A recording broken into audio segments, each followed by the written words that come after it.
Mes chers compatriotes, voilà une année que j'ai eu le privilège d'exercer la fonction de consul général de France dans les provinces atlantiques et de servir ainsi la communauté française et notre pays.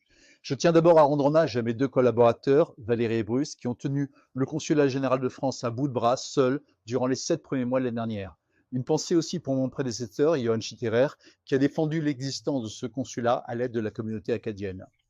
Cette première année a été incroyablement dense, notamment avec le Congrès mondial acadien 2024, les 60 ans de présence du Consulat général de France à Moncton, les élections provinciales, fédérales, ainsi qu'aux États-Unis, avec les bouleversements que nous connaissons et qui obligent nos amis canadiens à repenser leurs relations avec leurs voisins du Sud et donc à chercher d'autres partenaires plus fiables.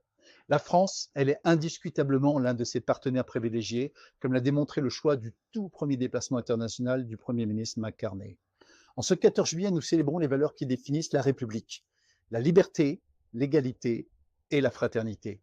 Par ses valeurs, par sa langue, la France bénéficie indiscutablement d'une place privilégiée dans le cœur des Acadiens.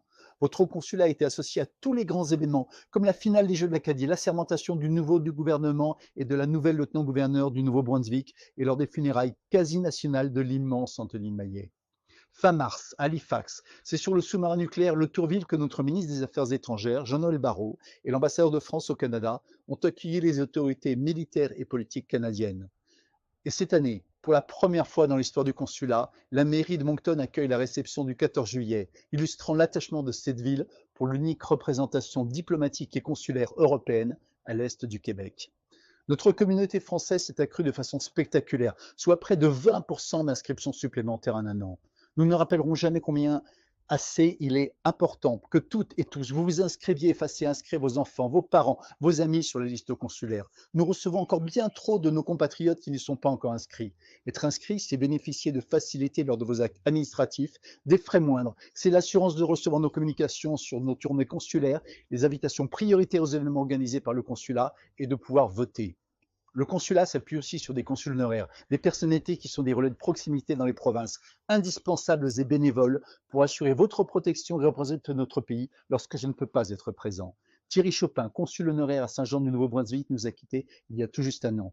Gaël Corbineau à Saint-Jean-de-Terre-Neuve et Robert-Yves Mazerolle à Halifax seront bientôt rejoints par un nouveau consul honoraire à Charlottetown. Si l'année passée fut bien remplie, celle qui vient nous permettra de concrétiser de nombreux projets déjà initiés sur les plans culturels, économiques et de la coopération décentralisée. Au nom de toute l'équipe du Consulat général de France dans les provinces atlantiques, je vous souhaite à toutes et tous une très belle fête nationale du 14 juillet 2025. Vive la République, vive la France, vive l'amitié franco-canadienne.